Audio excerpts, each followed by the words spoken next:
जो बहुत बड़ी सुनने को मिल रही है कि इस मैदान में हम एक पाले में अकेले अपनी दंड बैठक पेल रहे हैं, कसरत कर रहे हैं। सामने तो कोई है नहीं अभी जी, लेकिन सामने नहीं है, मजा तो थोड़ा कम आ रहा है, लेकिन उनके ना होने का लाभ भी हमको हो रहा है कि जनता, और जब वो आएंगे तो उनका हाल वो होगा कि जैसे कोई आदमी भंडारे में लेट पहुंचता है ना, अंदर उसको पूरियाँ नहीं मिलती हैं, अंदर गए तो पूरी गायब, बाहर आए तो चप्पल गायब। अभी भी कह रहा हूँ, मैं चाहता हूँ जल्दी से जल्दी वो कैंडिडेट्स की घोषणा करें, लेकिन ये भी अंदर से जानकारी आ रही है कि उनके यहाँ कैंडिडेट। जयरियान टीवी देखने वाले विशाल दर्शकों ने विक्रम की राम राम और भी आप सभी का स्वागत है। तो देखिए दोस्तों, इस वक्त आप तस्वीरें हैं भाई जींद जिले के सफीदों से, इस वक्त आप तस्वीरें आप देख पा रहे हैं। सफीदों में आज आप देख सकते हैं कि पूर्व सीएम मनोहर लाल खट्टर पहुंचे हैं। जींद जिले से जिला अध्यक्ष राजू मौर्य के ऑफिस पर सफीदों के स्थानीय नेताओं से है जो मीटिंग करते हुए पूर्व सीएम है नजर आए। कुछ मुख्य उद्देश्य है आज सफीदों में पहुंचने का। तो अभी देख सकते हैं हमारे साथ पूर्व सीएम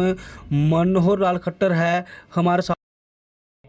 हाँ मित्रों, देखिए अपने को जैसा पता है कि लोकसभा का चुनाव चल रहा है, तो इस लोकसभा के चुनाव में मेरे जिम्मे जितने भी काम हैं उसमें से एक काम ये है कि हर एक लोकसभा में व्यवस्था के नाते जो कार्यकर्ता लगे हैं, जो नेता लगे हैं, उनसे जानकारी लेना, फीडबैक लेना कि क्या क्या काम हो चुके हैं, क्योंकि अभी तो चुनाव में अपने को पता कि 35 दिन अभी बाकी है, फिर भी इतना हम जो 1 महीने से ऊपर काम करते हुए हो गया है, उसका नीचे तक काम का जायज़ा लेना और आगे की तैयारी करना। अब एक बात जो बहुत बड़ी सुनने को मिल रही है कि इस मैदान में हम एक पाले में अकेले अपनी दंड बैठक पेल रहे हैं, कसरत कर रहे हैं। सामने तो कोई है नहीं अभी जी, लेकिन सामने नहीं है, मज़ा तो थोड़ा कम आ रहा है, लेकिन उनके ना होने का लाभ भी हमको हो रहा है कि जनता सब हमारे साथ जुड़ रही है, और जब वो आएंगे तो उनका हाल वो होगा कि जैसे कोई आदमी भंडारे में लेट पहुंचता है ना, अंदर उसको पूरियाँ नहीं मिलती हैं, अंदर गए तो पूरी गायब, बाहर आए तो चप्पल गायब। आपका बयान आया करनाल से भी मजा नहीं आ रहा चुनाव लड़ने में। अभी भी कह रहा हूँ, मैं चाहता हूँ जल्दी से जल्दी वो कैंडिडेट्स की घोषणा करें, लेकिन ये भी अंदर से जानकारी आ रही है कि उनके यहाँ कैंडिडेट का फैसला ना होने में कुछ सौदेबाजियाँ उनके नहीं हो रही हैं। तो कितनी सीटें मान के चल रहे हैं अभी सोनीपत? मान के क्या चल रहा है, हमारा पूरा विश्वास है, जिस दम से हमारा कार्यकर्ता लगा है, हमारे नेता लगे और जनता का जो रिस्पांस मिल रहा है, 10 की 10 सीटें भारतीय जनता पार्टी की पिछली बार की तरह फिर हम 10 की 10 सीटें। सफीदों के कुछ लोग अभी भी पैरामेडिकल को लेकर बहुत नाराज है कि खुद मनोहर लाल जी ने बोला था कि पैरामेडिकल सफीदों को सौगात के रूप में दिया गया, फिर वो जींद को वापस क्यों दे दिया गया? सर इसके बारे में कुछ कहना चाहिए। देखिए कुछ नहीं, कुछ छीना नहीं है, कुछ चीज़ें टेक्निकल होती हैं जिसकी जानकारी कई बार उस समय नहीं होती। टेक्निकल ये है कि उस पैरामेडिकल के साथ मेडिकल कॉलेज हॉस्पिटल होना ज़रूरी होता है, तो वो हॉस्पिटल जितना बड़ा चाहिए वो यहाँ भी नहीं है, अभी वहाँ गया है, लेकिन आगे चल करके जैसे जैसे यहाँ अस्पताल की यानी बड़ा अस्पताल बनेगा, ज़्यादा बेड का बनेगा, उसके बाद कोई ना कोई पैरामेडिकल की बहुत से कोर्सेज हैं, कोई ना कोई कोर्सेज, पहले नर्सिंग कॉलेज तो यहाँ चल ही रहा है और जितनी आवश्यकता होगी बाद में चलाएंगे, लेकिन अभी टेक्निकली वो संभव नहीं हो पाया, इसलिए जो जींद का जो हॉस्पिटल है उसके शायद 8 या 10 किलोमीटर के अंदर इसको खोलना होता है, इसी कारण से हो गया। अन्यथा उन बच्चों का भी लाभ नहीं होने वाला था जो यहाँ बच्चे पढ़ते, उनको हॉस्पिटल की सुविधा न मिलती तो उसका उनकी पढ़ाई में कहीं ना कहीं अधूरापन रहता।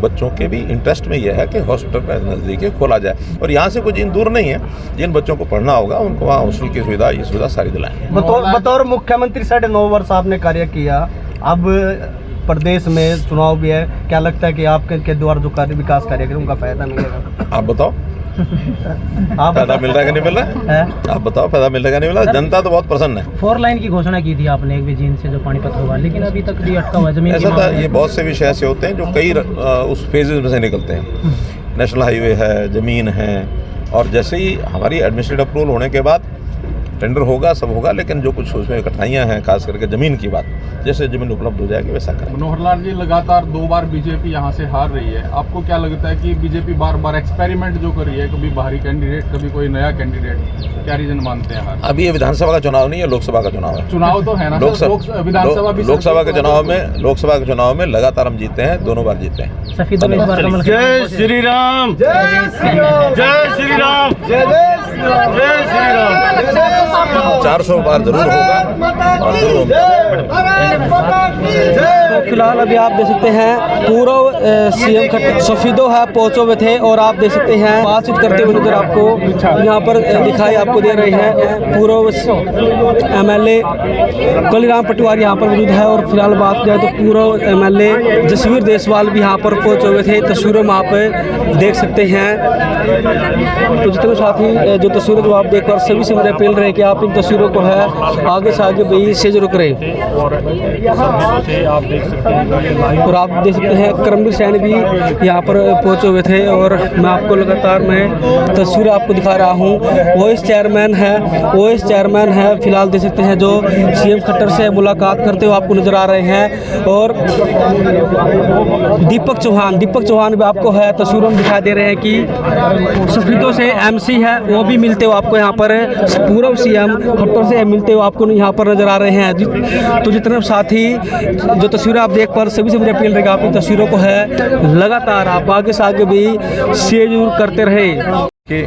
और हम पहले भी सफीदो विधानसभा 9 की 9 विधानसभा नंबर 1 पे जीतते थे और इस चुनाव में भी हम उससे ज़्यादा वोटों से जीतने वाले हैं। लीड कितनी पहुंचाने वाले? आपकी बार 44,000 की थी, पीछे लीड 45,000 की थी, 44 की नहीं थी और उससे ज़्यादा आपकी बार 50 से ऊपर जाने वाली है। एक बार सामने मैदान में कैंडिडेट आ जाने दो फिर सारी बातें आपको टोटली बता देंगे, फिर हमारा अगला पता ही आपको सही होता है।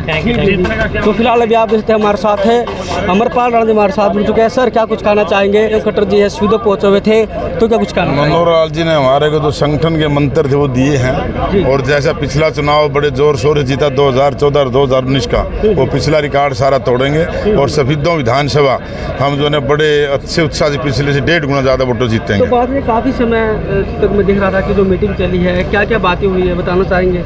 नहीं वो तो एक संगठन के बारे में जो हमारी रचना होती है बीजेपी की उसमें उन्होंने बताया कि चुनाव किस ढंग से एकदम से ऊपर उठाना, कौन कैंडिडेट किस प्रकार का आएगा उस हिसाब से चर्चाएं हुई हैं, इतना ही बात हुई है। पूर्व एमएलए जसवीर देसवाल जी हमारे साथ जुड़ चुके हैं। सर जी क्या कुछ कहना चाहेंगे? जी आज पूर्व सीएम खट्टर जी यहाँ पर पहुंचे सफीदो तो क्या कुछ कहना चाहेंगे? विकास है वो इलेक्शन के लिए प्रचार के लिए यहाँ पता करने के लिए कितने वर्कर क्या क्या कितनी ड्यूटियाँ लग रही हैं सारे उसके लिए आए हैं और बहुत बढ़िया माहौल है। और यहाँ से हम अपने कैंडिडेट मोहनलाल बड़ौली जी को बड़ी अच्छी वोटों से जिता के भेजेंगे। तो सर काफ़ी समय है मीटिंग चली है तो मीटिंग में क्या क्या चर्चा हुई सर बताना चाहेंगे एक बार आप?